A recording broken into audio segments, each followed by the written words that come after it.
Hello जय हिंद साथियों, नित्या classes के इस यूट्यूब चैनल में आपका स्वागत है।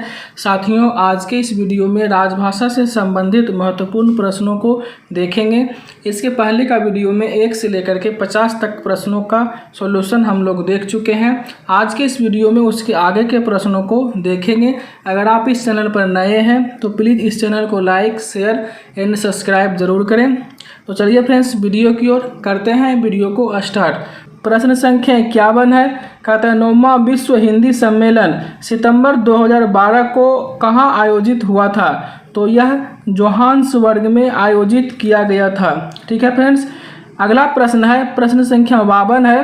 कहता है संघ की राजभाषा की स्वर्ण जयंती किस वर्ष मनाई गई? तो देखिए, स्वर्ण जयंती जो है यह 1999 ईस्वी में मनाई गई थी। प्रश्न संख्या 53 है। कहता है संसदीय राजभाषा समिति के सदस्य कौन होते हैं? तो संसदीय राजभाषा समिति का जो सदस्य होता है वो लोकसभा और राज्यसभा के सदस्य होते हैं। प्रश्न संख्या 54 है। कहता है राजभाषा संकल्प कब प्रकाशित किया गया? तो राजभाषा संकल्प जो है 1968 ईस्वी में प्रकाशित किया गया था। ठीक है फ्रेंड्स। प्रश्न संख्या 55 है। कहता है राजभाषा नियम के अनुसार हिंदी के प्रयोग की दृष्टि से राज्यों एवं संघ राज्य क्षेत्रों को कितने क्षेत्रों में बांटा गया है? तो आपको मालूम है कि यह 3 क्षेत्रों में बांटा गया है। अगला प्रश्न है, प्रश्न संख्या 56 रहेगा। कहता है राजभाषा अधिनियम की धारा 3(3) के अनुसार 14 कागज पत्रों को किस भाषा में जारी किया जा सकता है? तो इसे हिंदी और अंग्रेजी दोनों भाषा में जारी किया जाता है। प्रश्न संख्या 58 है। कहता है राजभाषा नियम 6 के अनुसार धारा 3(3) के अंतर्गत जारी किए गए दस्तावेजों के लिए हिंदी और अंग्रेजी दोनों भाषाओं का प्रयोग संबंधी जिम्मेदारी किसकी होगी? तो जो इस पर हस्ताक्षर करेगा उसका ही जिम्मेदारी होता है। प्रश्न संख्या 59 है। कहता है राजभाषा नियम 11 के तहत द्विभाषिक स्टेशनरी आदि में हिंदी का स्थान कहाँ होगा? तो हिंदी का जो स्थान होगा वो अंग्रेजी से पहले होना चाहिए। तो इस प्रश्न का सही उत्तर हो गया ख। प्रश्न संख्या 60 है। कहता है 8 जनवरी 2004 को इनमें से किस भाषा को संविधान की 8वीं अनुसूची में शामिल किया गया? तो देखिए, यह 2004 नहीं होगा बल्कि 2003 होगा। इसमें 4 भाषा को जो है 8वीं अनुसूची में शामिल किया गया था। वो कौन कौन सा था? तो बोडो था, डोगरी था, मैथिली था, संथाली था। ठीक है, 4 भाषा था, बोडो, डोगरी, मैथिली, संथाली।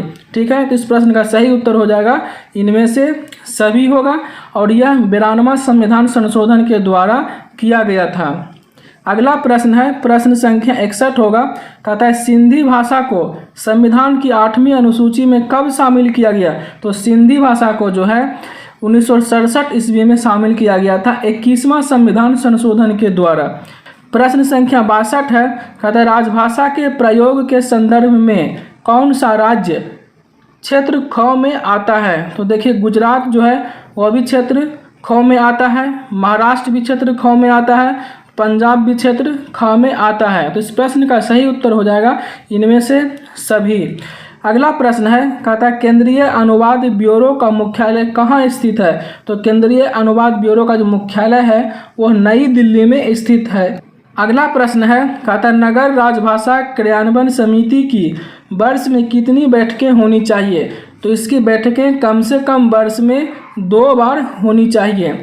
अगला प्रश्न है। कहता है राजभाषा के प्रयोग के संदर्भ में कौन सा राज्य क्षेत्र क में नहीं आता है? तो देखिए, क्षेत्र क में नहीं आता है प्रश्न कहा, तो उत्तराखंड जो है क्षेत्र क में आता है, छत्तीसगढ़ क में आता है, हरियाणा भी क में आता है, लेकिन चंडीगढ़ जो है वो ख में आता है। तो इस प्रश्न का सही उत्तर हो जाएगा चंडीगढ़। प्रश्न संख्या 66 है। कहता है संसदीय राजभाषा समिति में कुल कितने सदस्य होते हैं? तो कुल 30 सदस्य होता है, जिसमें कि 20 लोकसभा से होता है और 10 राज्यसभा से होता है। फ्रेंड्स, अगर आप यहाँ तक हमारे वीडियो को देख चुके हैं तो आपसे उम्मीद है कि आप इस वीडियो को पूरा ज़रूर देखें, क्योंकि आगे बहुत सारे महत्वपूर्ण प्रश्न अभी आने बाकी है। 67 है, कहता है संसदीय राजभाषा समिति अपना प्रतिवेदन किसे प्रस्तुत करती है? तो यह राष्ट्रपति को प्रस्तुत करती है। प्रश्न संख्या 68 रहेगा, कहता है यूनिकोड मानक के किन भाषाओं को इनोड किया जा सकता है? तो यह सभी भाषाओं को इनोड किया जा सकता है। प्रश्न संख्या 69 है, कहता है यूनिकोड कौन सा मानक है? तो यूनिकोड जो है यह अंतर्राष्ट्रीय मानक है। प्रश्न संख्या 70 है, कहता है राजभाषा आयोग अपनी सिफारिशें किसे प्रस्तुत करती है? तो राजभाषा आयोग जो है अपनी सिफारिश राष्ट्रपति को प्रस्तुत करती है। अगला प्रश्न है, कहता है राजभाषा विभाग की त्रिमासिक गृह पत्रिका का नाम क्या है? तो इस पत्रिका का नाम है राजभाषा भारती। प्रश्न संख्या 72 रहेगा, कहता है जर्नल और मानक संदर्भ पुस्तकों को छोड़कर पुस्तकालय के कुल अनुदान का कितना प्रतिशत हिंदी पुस्तकों की खरीद पर खर्चा किया जा सकता है? तो यह कुल 50% तक जो है हिंदी पुस्तकों की खरीद पर खर्चा किया जा सकता है। अगला प्रश्न है, कहता है अभी तक संसदीय राजभाषा समिति की रिपोर्ट कितने खंडों में जारी हो चुकी है? तो यह कुल 9 खंडों में अभी तक जारी हो चुकी है।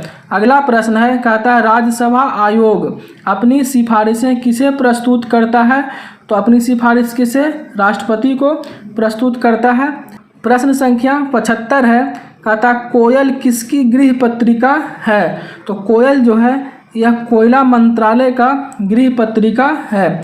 अगला प्रश्न है, कहता पहला राजभाषा आयोग कब गठित हुआ था? तो पहला राजभाषा आयोग जो है 7 जून 1955 ईस्वी को गठित किया गया था। प्रश्न संख्या 77 है, कहता पहली संसदीय राजभाषा समिति कब गठित की गई थी? तो संसदीय राजभाषा समिति जो है यह 1957 ईस्वी को गठित किया गया था।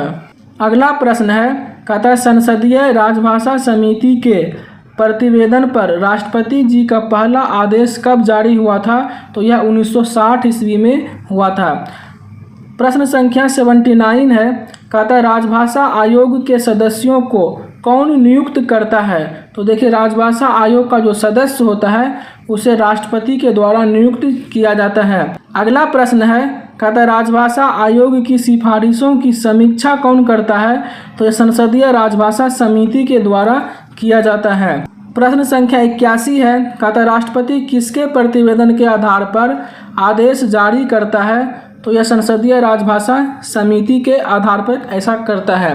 प्रश्न संख्या 82 है, कहता है संसदीय राजभाषा समिति का 9वां प्रतिवेदन कब जारी हुआ? तो यह 2011 में हुआ था। अगला प्रश्न है, कहता है संविधान के अनुच्छेद 348 के अनुसार संसद या विधानमंडल द्वारा बनाए गए सभी नियमों, विनियमों और उपविधियों के प्राधिकृत पाठ किस भाषा में होंगे? तो यह अंग्रेजी में होगा। प्रश्न संख्या 84 है, कहता है संसदीय राजभाषा समिति के कितने प्रतिवेदनों पर राष्ट्रपति के आदेश जारी हो चुके हैं? तो इस प्रश्न का सही उत्तर हो जाएगा 8। प्रश्न संख्या 85 है, कहता है राजभाषा आयोग का गठन कौन करता है? तो यह राष्ट्रपति करता है। प्रश्न संख्या 86 है, कहता है राजभाषा अधिनियम के धारा 4(3) के अंतर्गत संसदीय राजभाषा समिति का प्रतिवेदन संसद के किस सदन में रखा जाता है? तो यह संसद के दोनों सदनों में रखा जाता है। प्रश्न संख्या 87 है, कहता है राजभाषा अधिनियम की धारा 8 की शक्तियों का उपयोग कर केंद्र सरकार ने क्या जारी किया? तो केंद्र सरकार ने राजभाषा नियम 1976 को जारी किया था। प्रश्न संख्या 88 है, कहता है परंपरा के अनुसार संसदीय राजभाषा समिति के सदस्यों द्वारा किसे अध्यक्ष चुना जाता है? तो अध्यक्ष कौन रहता है? गृह मंत्री अध्यक्ष होता है। ठीक है। प्रश्न संख्या 89 है, कहता है बीजी खेर किसके अध्यक्ष बने? तो यह राजभाषा आयोग का अध्यक्ष बने थे। ठीक है। प्रश्न संख्या 90 है, कहता पहली संसदीय राजभाषा समिति की रिपोर्ट राष्ट्रपति को कब प्रस्तुत की गई? तो राष्ट्रपति को जो है 1959 ईस्वी में प्रस्तुत किया गया था। प्रश्न संख्या 91 है, कहता राजभाषा संकल्प संसद के दोनों सदनों द्वारा कब पारित की गई? तो यह 1967 ईस्वी में पारित किया गया था। प्रश्न संख्या 92 है, कहता संविधान सभा ने हिंदी को संघ की राजभाषा के रूप में कब स्वीकार किया? तो यह 14 सितंबर 1949 ईस्वी को किया था। अगला प्रश्न है, कहता है 14 सितंबर को राजभाषा दिवस मनाने की शुरुआत कब से हुई है? तो राजभाषा दिवस मनाने के जो शुरुआत हुआ है यह 1953 ईस्वी से हुआ है। अगला प्रश्न है, कहता विश्व हिंदी दिवस कब मनाया जाता है? तो विश्व हिंदी दिवस जो है 10 जनवरी को मनाया जाता है। प्रश्न संख्या 95 है, कहता प्रथम विश्व हिंदी सम्मेलन का आयोजन कहाँ हुआ था? तो प्रथम विश्व हिंदी सम्मेलन का आयोजन जो हुआ था वह नागपुर में किया गया था। अगला प्रश्न है, कहता पहला विश्व हिंदी सम्मेलन कब आयोजित हुआ था? तो पहला विश्व हिंदी सम्मेलन जो है यह 1975 ईस्वी में आयोजित हो गया था। प्रश्न संख्या 97 है, कहता विश्व हिंदी सचिवालय किस देश में स्थित है? ठीक है, क्या कहा? विश्व हिंदी सचिवालय किस देश में स्थित है? तो यह मॉरिशस में स्थित है। अगला प्रश्न है, कहता विश्व में लगभग कितनी भाषाएं बोली जाती है? तो विश्व में लगभग 2800 भाषाएं बोली जाती है। अगला प्रश्न है, कहता तमिल, तेलुगु, मलयालम और कन्नड़ भाषाएं किस भाषा परिवार से निकली है? किससे निकली है? तो यह द्रविड़ भाषा से निकला हुआ है। अगला प्रश्न है, कहता निम्नलिखित भाषाओं में किसकी लिपि देवनागरी है? तो किसकी लिपि देवनागरी है? तो हिंदी का भी लिपि देवनागरी है, मराठी भी देवनागरी है, नेपाली भी देवनागरी है। तो इस प्रश्न का सही उत्तर हो जाएगा इनमें से सभी। अगला प्रश्न है, कहता द्रविड़ कुल को छोड़कर भारत की सभी भाषाओं का विकास किस भाषा से हुआ है? तो यह अपभ्रंश भाषा से हुआ है। प्रश्न संख्या 102 है, कहता खड़ी बोली कहाँ बोली जाती है? तो खड़ी बोली जो है वह दिल्ली में भी बोली जाती है, मेरठ में भी बोली जाती है, सहारनपुर में भी बोली जाती है। तो इस प्रश्न का सही उत्तर हो जाएगा इनमें से सभी। प्रश्न संख्या 103 है, कहता बोलने वालों की संख्या के अनुसार विश्व में हिंदी का स्थान क्या है?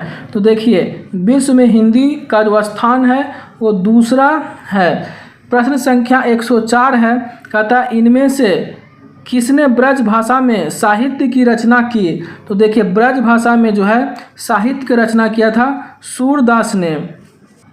अगला प्रश्न है, कहता इनमें से किसकी रचना अवधी भाषा में लिखी गई है? तो अवधी भाषा में जो है तुलसीदास जी का भी है और मोहम्मद जायसी का भी है। तो इस प्रश्न का सही उत्तर हो जाएगा दोनों। अगला प्रश्न है, कहता इनमें से कौन सी रचना खड़ी बोली की है? तो देखिए खड़ी बोली की रचना जो है वो साकेत भी है, प्रियवास भी है, कामायनी भी है। तो इस प्रश्न का सही उत्तर हो जाएगा इनमें से सभी। अगला प्रश्न है, कहता खड़ी बोली के प्रथम प्रसिद्ध कवि कौन थे? तो प्रथम प्रसिद्ध कवि थे अमीर खुसरो। ठीक है। अगला प्रश्न है, कहता है भारतीय भाषाओं की उत्पत्ति मूलतः किस प्राचीन भाषा से हुई है? तो किस प्राचीन भाषा से हुई है? तो मूलतः संस्कृत से हुई है। अगला प्रश्न है, कहता विश्व हिंदी दिवस 10 जनवरी को मनाया जाता है क्योंकि इस दिन क्या हुआ था? पहला विश्व हिंदी सम्मेलन आयोजित किया गया था। ठीक है। अगला प्रश्न है, कहता है महात्मा गांधी अंतर्राष्ट्रीय हिंदी विश्वविद्यालय किस देश में स्थित है? तो यह भारत में है। प्रश्न संख्या 111 है, कहता है महात्मा गांधी अंतर्राष्ट्रीय हिंदी विश्वविद्यालय किस शहर में है? तो यह वर्धा में है। अगला प्रश्न है, कहता है यूनिकोड के प्रयोग से क्या लाभ है? तो यूनिकोड के प्रयोग से एकरूपता होता है, हिंदी में बनी फाइलों का आदान प्रदान होता है, कंप्यूटर पर हिंदी कार्यों में आसानी होता है। तो इस प्रश्न का सही उत्तर हो जाएगा उपरोक्त सभी। अगला प्रश्न है, कहता यूनिकोड कितने कैरेक्टरों के लिए कोड पॉइंट उपलब्ध कराता है? तो यह 65,536 कैरेक्टरों के लिए कोड पॉइंट को उपलब्ध कराता है। अगला प्रश्न है, कहता है यूनिकोड इन कोडिंग के लिए कितने बीट का प्रयोग करता है? तो यह 16 बीट का प्रयोग करता है। प्रश्न संख्या 117 है, कहता है विश्व हिंदी सचिवालय की स्थापना कब हुई? तो देखिए विश्व हिंदी सचिवालय की स्थापना 2008 ईस्वी में किया गया था। अगला प्रश्न है, कहता है यूनिकोड इन कोडिंग के लिए कितने बाइट का प्रयोग करता है? तो यह 2 बाइट का प्रयोग करता है। प्रश्न संख्या 119 है, कहता है किस देश में विश्व हिंदी सम्मेलन का आयोजन 2 बार हो चुका है? तो किस देश में 2 बार हो चुका है? तो मॉरिशस में विश्व हिंदी सम्मेलन जो है 2 बार हो चुका है। अगला प्रश्न 120 नंबर प्रश्न है, कहता है भारत के अलावा किस देश में विश्व हिंदी सम्मेलन का आयोजन 2 बार हो चुका है? तो यह मॉरिशस ही हो जाएगा। अगला प्रश्न है, कहता है अब तक कुल कितने विश्व हिंदी सम्मेलन का आयोजन हो चुका है? तो कुल 9 विश्व हिंदी सम्मेलन का आयोजन हो चुका है। प्रश्न संख्या 122 है, कहता है विश्व हिंदी सचिवालय किस देश में स्थित है? तो विश्व हिंदी सचिवालय जो है यह मॉरिशस में स्थित है। अगला प्रश्न है, कहता है 10 जनवरी को विश्व हिंदी दिवस मनाने की शुरुआत किस वर्ष हुई? तो यह 2006 से हुई है। ठीक है। प्रश्न संख्या 124 है, कहता है वर्ष 2014 में कौन सा विश्व हिंदी दिवस मनाया गया? तो देखिए 2014 में जो हुआ था वह 9वां विश्व हिंदी दिवस मनाया गया। प्रश्न संख्या 125 है, कहता है देवनागरी लिपि के वर्णमाला में कुल वर्णों की संख्या कितनी है? तो इसकी संख्या 52 है। ठीक है। प्रश्न संख्या 126 है, कहता है मानक हिंदी वर्णमाला में स्वरों की संख्या कितनी है? तो स्वरों की संख्या जो है वो 11 है। प्रश्न संख्या 127 है, कहता है विश्व की सबसे वैज्ञानिक लिपि कौन सी है?